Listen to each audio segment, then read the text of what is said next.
ప్రభునందు ప్రియులైన మీకందరికీ యేసుక్రీస్తు ప్రభువారి నామంలో శుభవందనాలు తెలియజేస్తూ ఉన్నాం. ఎడారిలో సెలయర్లు అనే దినపాఠమునకు స్వాగతం. ఫిబ్రవరి 17. నేను ఇశ్రాయేలులకు ఇచ్చుచున్న దేశమునకు వెళ్ళుడి.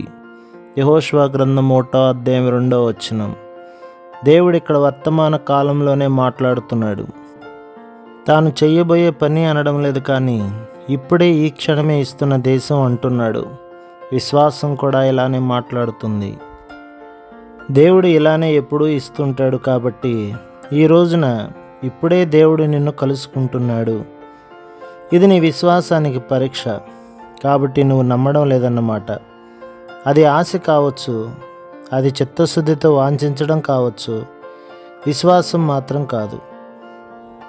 ఎందుకంటే విశ్వాసం అనున్నది నిరీక్షింపబడు వాటి యొక్క నిజ స్వరూపమును, అదృశ్యమైనవి ఉన్నవనుటకు రుజువునైనది. నమ్మకమున్న ప్రార్థన చేసేవారికి ఆజ్ఞ వర్తమాన కాలంలో ఉంది. మీరు ప్రార్థన చేయనప్పుడల్లా అడిగిన వాటిని పొంది ఉన్నామని నమ్ముడి, అప్పుడవి మీకు అనుగ్రహింపబడును. అలాంటి స్థితికి వచ్చామా? నిత్య వర్తమాన కాలంలో దేవుని ఎదుర్కొన్నామా? నిజమైన విశ్వాసం దేవుని మీద ఆధారపడి చూడకముందే నమ్ముతుంది. సహజంగా మనం అడిగింది మనకు లభించడానికి ఏదో ఒక సూచన కనిపించాలి అనుకుంటాము.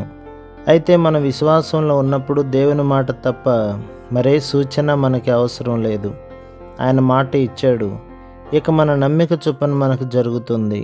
మనం నమ్మాం కాబట్టి చూస్తాము. ఈ విశ్వాసమే ఇబ్బందుల్లో మనకు ఆదరణగా ఉంటుంది. పరిస్థితులన్నీ దేవుడిచ్చిన మాటకి వ్యతిరేకంగా ఉన్నప్పుడు మనల్ని నిలబెడుతుంది. కీర్తనకారుడు అంటున్నాడు, సజీవుల దేశమున నేను యెహోవా దయను పొందుదనన్న నమ్మకం నాకు లేని ఎడల నేనేమగుదును.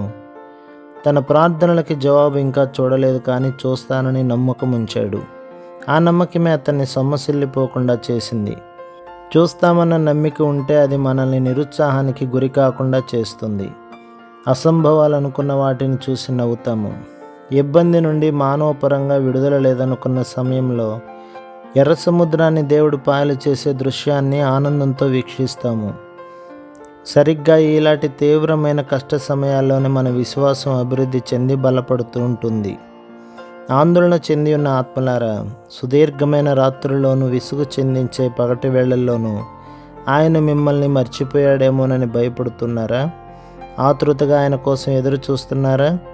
మీ తలలెత్తండి. మీ దగ్గరికి వస్తూ ఉన్న విడుదల కోసం ఇప్పుడే ఆయన్ని స్తుతించండి. ప్రభు మిమ్మును, మీ కుటుంబములను, మీ సంఘములను దీవించి ఆశీర్వదించునుగాక. ఆమేన్.